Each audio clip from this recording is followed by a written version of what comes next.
नमस्ते साथीहरू। आज म नेपालको भौगोलिक अवस्था र प्राकृतिक स्रोत साधनको बारेमा जान्नुभन्दा पहिले नेपालको बारेमा जान्नुपर्ने महत्त्वपूर्ण कुराहरू लिएर आएकी छु। यो भयो हाम्रो पृथ्वी मानौँ है। जस्तै यो पृथ्वी भयो र यहाँ चाहिँ हाम्रो यो देशान्त रेखा छ र यो हाम्रो यतातिर चाहिँ हाम्रो अक्षांश रेखा छ।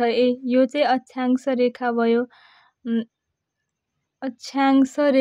यो चाहिँ भनेपछि हाम्रो यो देशान्त भयो। यसलाई चाहिँ यो यतातिरको पोइन्टलाई नर्थ साउथ अनि त्यसपछि इस्ट वेस्ट भनेर पनि हामीले सङ्केत दिन्छौँ। हो त्यो नर्थ साउथ इस्ट वेस्ट चाहिँ यसरी बुझिन्छ मानौँ। अनि त्यसपछि हाम्रो नेपाल चाहिँ यो यहाँनिर छ अरे। हाम्रो नेपाल चाहिँ नर्थ इस्ट साइडतिर चाहिँ उत्तर पूर्वमा चाहिँ हाम्रो नेपाल अवस्थित छ अरे।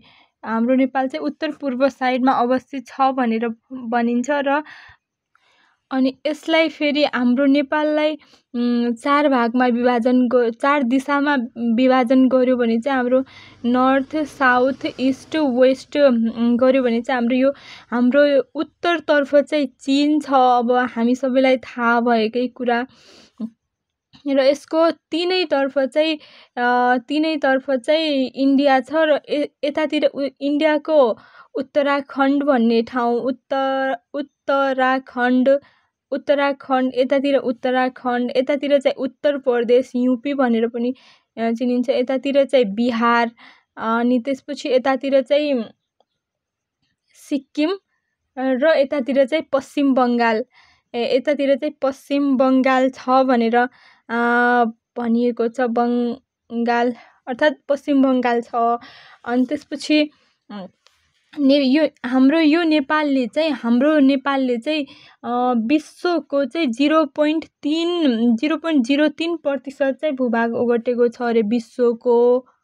विश्वको चाहिँ 0.03 भूभाग ओगटेको। अनि त्यसपछि एसियाको चाहिँ 0.3% भूभाग ओगटेको छ अरे भनेपछि। अनि त्यसपछि दक्षिण एसियाको चाहिँ हाम्रो देश नेपालले दक्षिण एसियाको 2.82% भूभाग ओगटेको छ रे। हाम्रो यो ठाउँमा अवस्थित भएको नेपालले चाहिँ विश्वको 0.03 र एसियाको 0.3, दक्षिण एसियाको 2.82% भूभाग ओगटेको छ।